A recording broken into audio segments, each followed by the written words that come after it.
Hi, and welcome back to Brass. Today's brass tack is about establishing a probationary period for all of your new hires.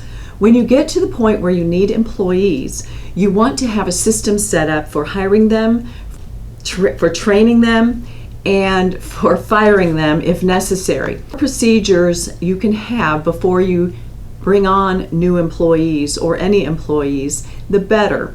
It will streamline the process of introducing the employee to the job. It will help you as the employer spend less time creating things with the employee there and more time devoted to what you really need to be doing so that you can prioritize your time. Now, having said that, the probationary period can also be a last chance to make sure you have the right person in that job. It's not a substitute for doing the work in order to evaluate the candidates and make the best selection that you can at the time, but it is a final little step to make sure the best you can that you have chosen the right person and the right candidate.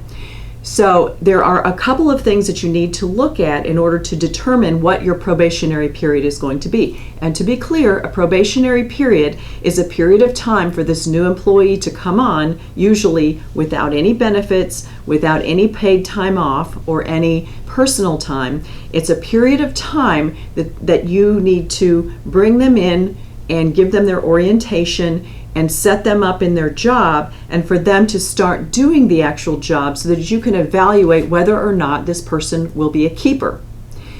To determine the length of time for the probationary period, you need to look at a few things. Number one, what are the rules where your company is located, where this employee will be working on unemployment claims? It's the standard by which employment claims can be filed or disputed.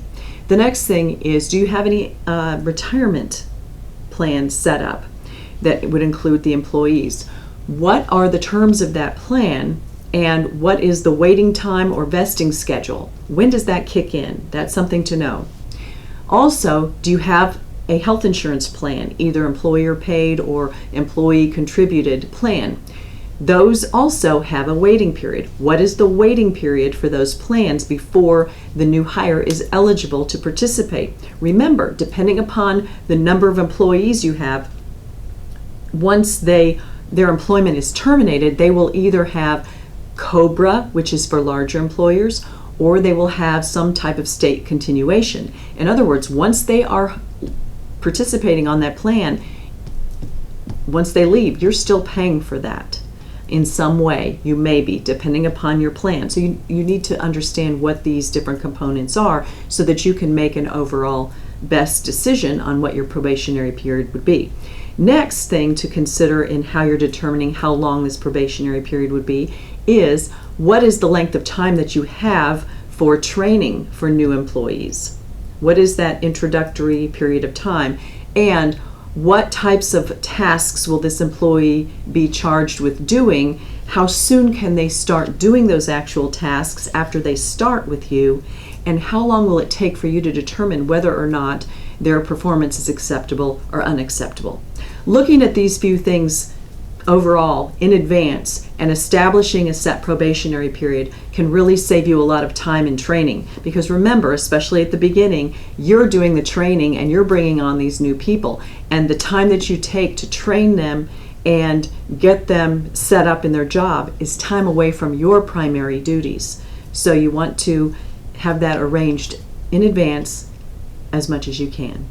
I hope this was helpful. Leave me any comments below or questions. Give me a thumbs up. Check out thebigbrass.com for the blog and the new materials that we will be having posted very soon.